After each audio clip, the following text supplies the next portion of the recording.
ఈ ఫోటోలో ఉన్నటువంటి బేబీని మీరెప్పుడైనా చూసారా? వీళ్ళ కళ్ళు చిన్నగా ఉంటాయి, స్లాంట్‌గా ఉంటాయి, చెవులు చిన్నగా ఉంటాయి. తర్వాత నోరు తెరుచుకొని వీళ్ళు టంగ్ బయటికి పెట్టుకొని ఉంటారు. వీళ్ళకి ఐక్యూ చాలా తక్కువగా ఉంటుంది అండ్ మెంటల్లీ రిటార్డెడ్‌గా ఉంటారు.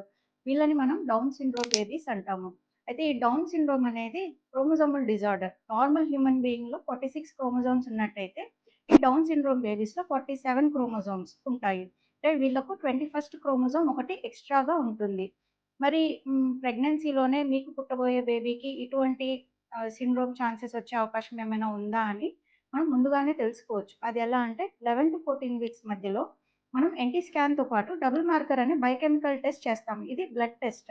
ఒకవేళ ఈ NT scan plus double marker రెండిటిని మనం కంబైన్డ్ స్క్రీనింగ్ అంటాము.